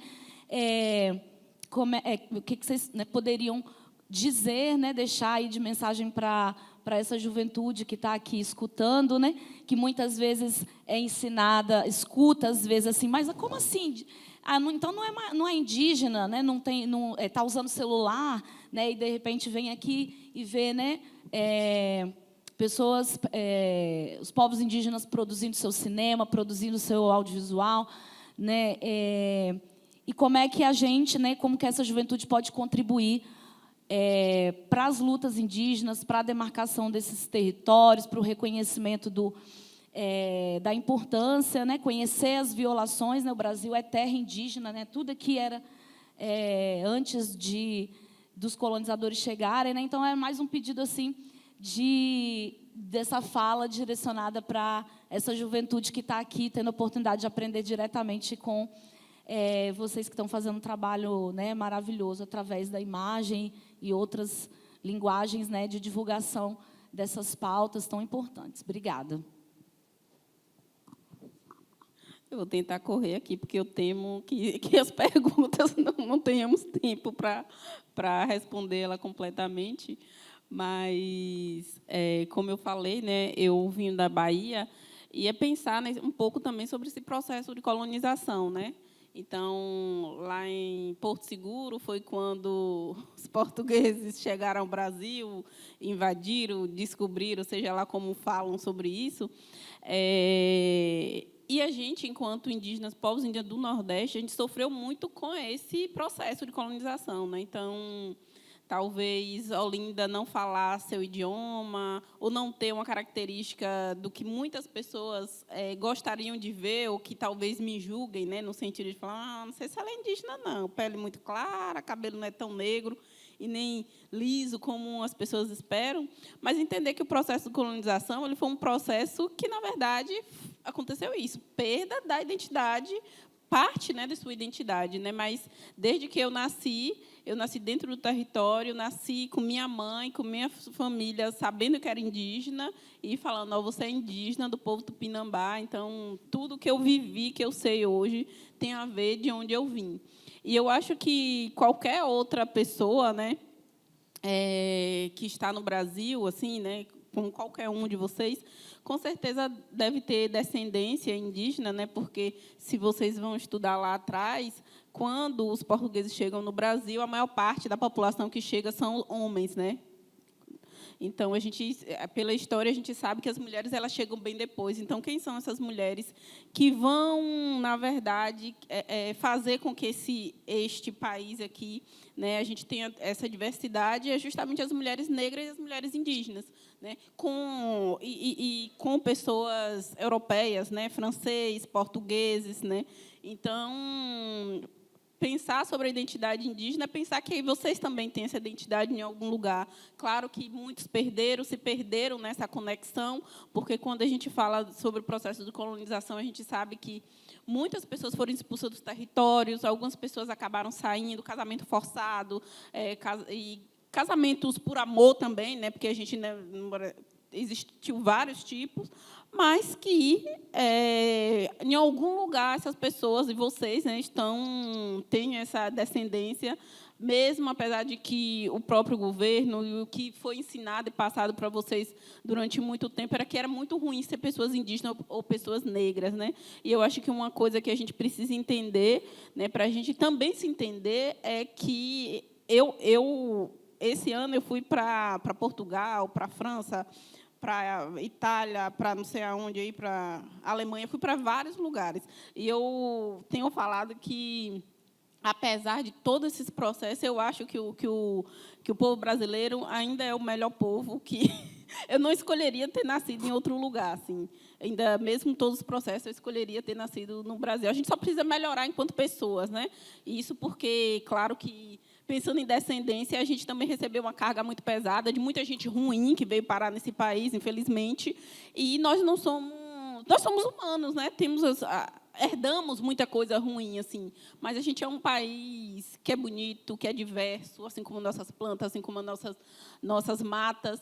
E é que a gente precisa, na verdade, é cobrar que a gente se cobrar e, sei lá, nos policiar para botar a gente que preste melhor nesses governos. Aí eu sei que está difícil, eu sei que é difícil, mas pensar um pouco sobre isso também, porque, de fato, a política ela define muito, né, do que vai ser um país.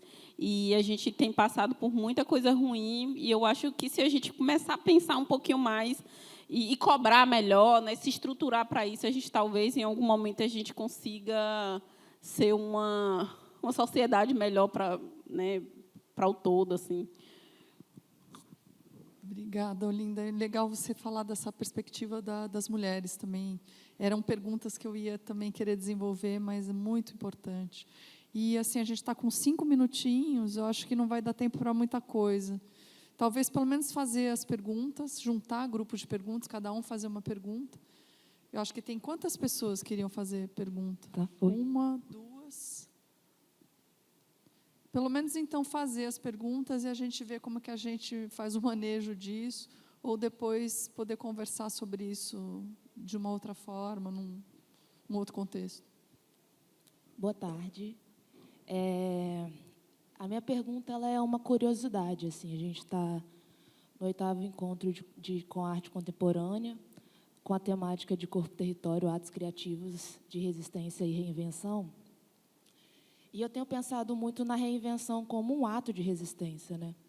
da gente reinventar e reconfigurar, como diz Nego Bispo, todos os modos que a gente vem se colocando e apresentando até aqui, que é o que vocês estão falando para a gente, né? Da gente repensar a nossa relação com a terra, com a água, com o ar, e também dentro desses espaços, né, institucionais, como a gente está aqui hoje, num evento de um espaço institucional. E aí, a minha curiosidade é saber de vocês quantas vezes vocês foram mediados por uma pessoa indígena. Desculpa, elogiados a palavra? Mediados. Mediados. Tá. Bom, eu acho que isso aí é simples, né, da gente entender. Normalmente, quando a gente vai para os espaços, a gente é convidado por grandes empresas, né, por festivais, e normalmente quem está nesses lugares de liderança também não são pessoas indígenas, né? Então, assim, logicamente, as pessoas vão chamar pessoas que são pessoas que de alguma forma estão ligadas aos assuntos que talvez tenha a ver com o que a gente fale, assim. Mas eu acho que é isso. Mas eu não me lembro, assim, realmente não me recordo. Assim, mas, sei lá, talvez extrapolando um pouco, como eu falei, eu tenho uma questão meio ativista, que tem muito... A minha questão mais ativista tem muito a ver com fazer coisas do que discutir a estrutura, porque, de fato, eu não acho que eu não vou... Eu, de fato, tenho essa percepção que eu não vou conseguir mudar a estrutura, sabe? Então, hoje em dia, eu tento me ater àquilo que eu consiga mudar. Então, assim, eu penso muito localmente, no sentido de que eu acredito que, se cada um fazer o seu papel localmente, talvez a gente consiga, em algum momento, ter uma coisa maior, assim. Não me atenho muito às questões estruturais, porque é como aquela coisa que as pessoas falam, né? E aí, como é que a gente vai mudar o mundo? Ou como é que o futuro é ancestral? Eu não acredito nisso. Eu não acredito que o futuro seja ancestral, porque, se o futuro fosse ancestral, a gente não estaria nesse caos que a gente está, né? E as pessoas começaram a falar disso como se toda a responsabilidade fosse uma responsabilidade nossa, os povos indígenas, sendo que nós, enquanto povo, somos os que menos desmata. Então, assim, o futuro não é ancestral, porque quem manda no mundo não são nós, povos indígenas. Quem manda no mundo é o capital, é o capitalismo. E a gente sabe disso, né? Eu acho que todo mundo sabe disso, no fundo. Mas, no fundo, o que vai se mudar? Como é que se muda isso, se você não está em um lugar de posição que você, de fato, muda? Porque, para mudar isso, tem que estar em uma posição. Eu não ocupo posição nenhuma para mudar nada. Até nos meus filmes, quando eu fui falar sobre questão ambiental, eu procurei usar uma entidade. Porque quem sou eu, Olinda, para falar sobre isso? Uma mera humana que está aí vivendo também no meio disso, e que, quando eu vou ver a minha vida também, eu consumo também. Tento consumir o máximo, né? Tento ter a pegada mais leve possível. Mas também eu estou aí. Eu só tinha duas opções. Ou realmente eu ia viver em um lugar, assim, enquanto um ativista que não quisesse nada da sociedade, bem distante, como os indígenas mais isolados vivem, sem ter acesso a nada. Ou eu poderia ter uma pegada mais leve e tentar fazer, conscientizar aquilo que estava em volta em mim, quem estava à minha volta, assim, para a gente tentar ter um pouquinho mais de equilíbrio, assim. Mas eu acho que, pensando na questão como um todo, é igual a gente pensa na COP, a gente tem toda essa discussão ambiental, isso e aquilo, e, no fundo, quando você vai olhar, quais dos países, de fato, entrega aquilo que se promete nessas reuniões, nesses eventos? Ninguém promete nada, e nem sanção existe, né? Você não cumpre e você não recebe sanção nenhuma. Eu não sei se vocês já repararam, quando vocês viajam, é uma coisa que eu fico reparando muito quando eu viajo de avião. Aí passa a aeromoça, mandando botar o cinto, tal. Ela passa lá todo o script, não, bota o cinto, não sei o quê. Mas, toda vez que a mulher termina de passar, ela passa novamente conferindo, e sempre tem gente sem o cinto. Então, se a gente fosse depender da humanidade, a gente está ferrado, porque, de fato, nós somos difíceis. Nós, seres humanos, somos pessoas difíceis, sabe? Está ali explicando, está falando, uns vão cumprir e outros não.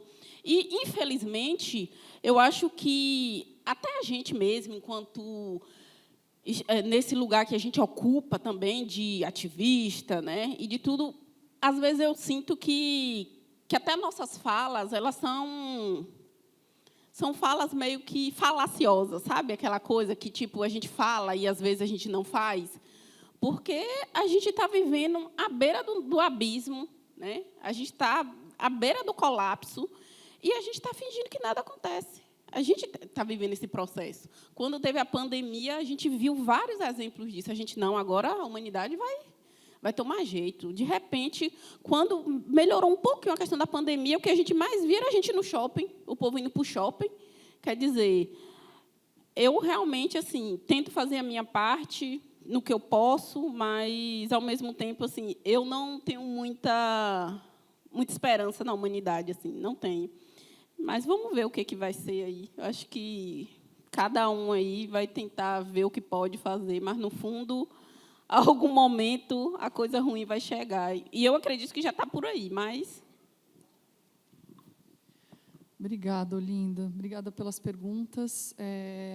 Acho que a gente já está com o tempo aqui estourado, são 4 horas, e a gente tem mais mesas. Então, eu vou agradecer a presença de vocês, as perguntas e a escuta, e agradecer imensamente ao Camiquiá e à Olinda pela bela apresentação. Obrigada.